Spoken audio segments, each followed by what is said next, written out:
Let's look at the Wheatstone Bridge. The Wheatstone Bridge is a network of 5 resistors such that no 2 resistors are in series or parallel. In physics, this circuit often is a lead-in to Kirchhoff's rules.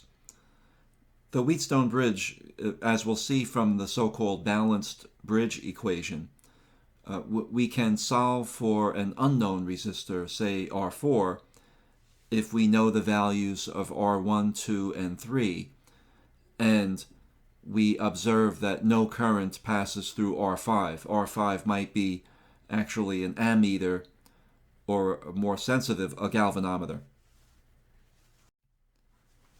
Now here I'm just showing some branch currents to see I total coming up through the battery, splitting up into 1 and 2, and then there's additional nodes where I1 splits up into 5 and 3, and I2 joins I5 and becomes I4. We don't necessarily know that these are the directions of the currents generally, but just putting those in. In any case, for the balanced bridge, the condition that people learn is that if the ratio R1 over R3 is equal to R2 over R4, then that implies that I5 is 0, that there's no current through the center. It looks like a bridge, right? The center resistor. And this goes the other way. If I5 is 0, then we have R1 over R3 equals R2 over R4. So you can see now that if one of the resistors, R1, 2, 3, or 4, is unknown and the other 3 known, the condition for the balanced bridge lets you solve for the unknown.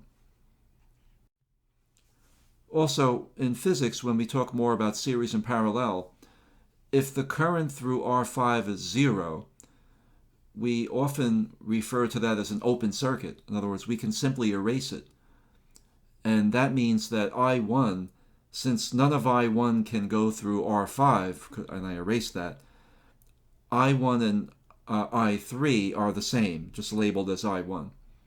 Similarly, I2 and I4 are equal because they're essentially in series, even though they're not, because the R5 with no current, again, it's like an open circuit, can be erased. What's funny about a resistor is that if the current through a resistor R5 is 0, then there's no voltage drop across that resistor. So we can also say it's a short circuit, and we can say that then the volts across R1 and the volts across R2 are the same, and similarly the volts across R3 and 4 are the same. So just a quick equivalent resistance calculation for a balanced bridge. On the right we see a balanced bridge because 12 divided by 24 equals 18 divided by 36. So the value of R5 doesn't affect the calculation.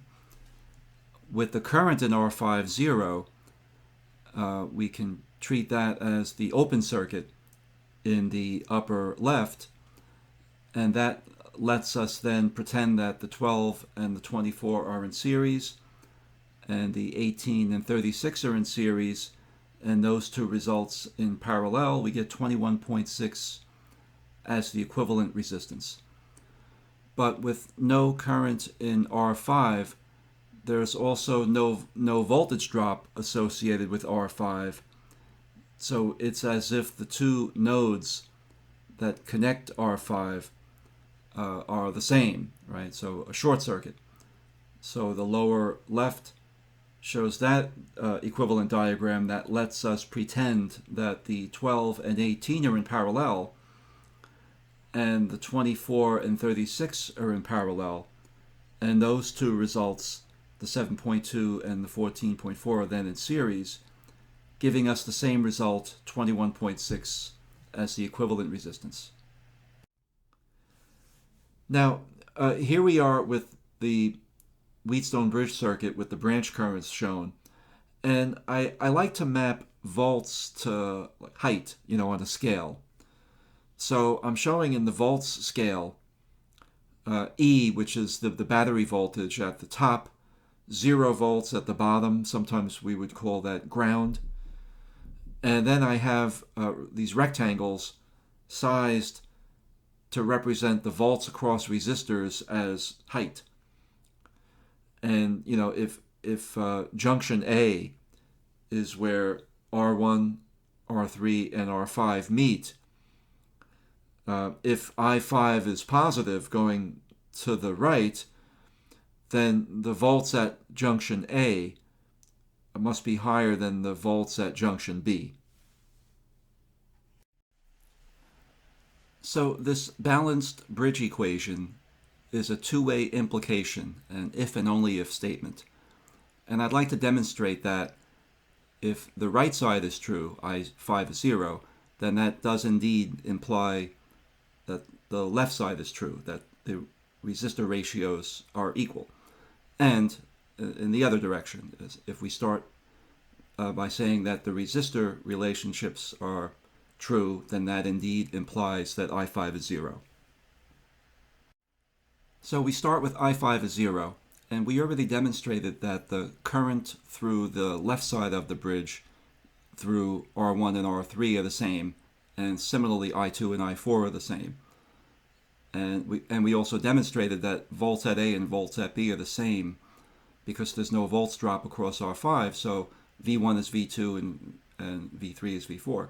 So if we look at the ratio V1 to 3, and that's equal to the V2 over 4, using Ohm's law, replacing volts with current times resistance, then we get to this point, and now, again, because certain currents here are equal, we can cancel, and we very quickly get the resistor relationship that we were looking for.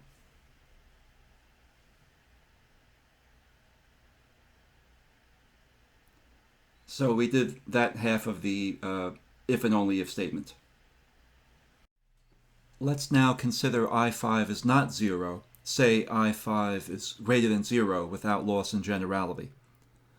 We have V1 less than V2, which we can see visually from the height chart, or we can just realize that to get from node E to B, we can go through 2 or 1 and 5. Similarly, V3 is greater than V4.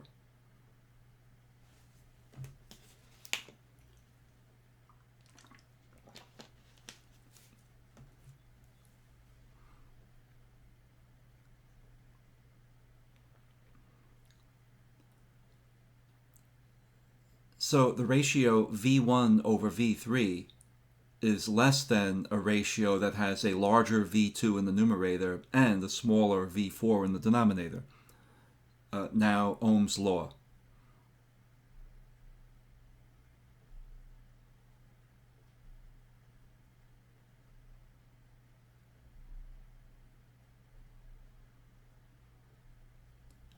Now we can continue, say on the left, we can replace I3 in that fraction with an even larger I1 to make an even smaller fraction. And that's because at junction A, I1 equals I3 plus I5, so I1 is larger.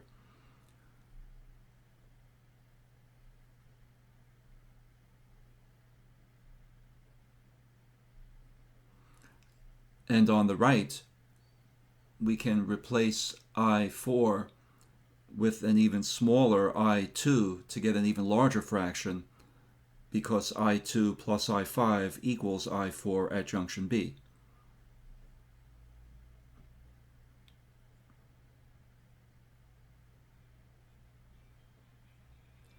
And now we can cancel currents on the far left and far right, and we get that R1 over R3 is less than R2 over R4.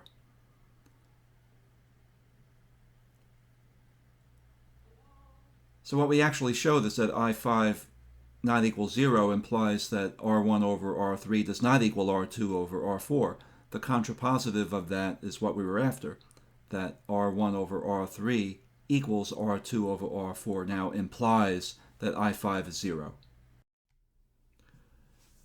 And there we have it. We showed both implications here, that the balanced resistors R1 to R3 equaling R2 to R4 imply that I5 is 0, and we also showed that if I5 is 0, then the ratio of resistors that we showed is equal. So it's a two-way implication.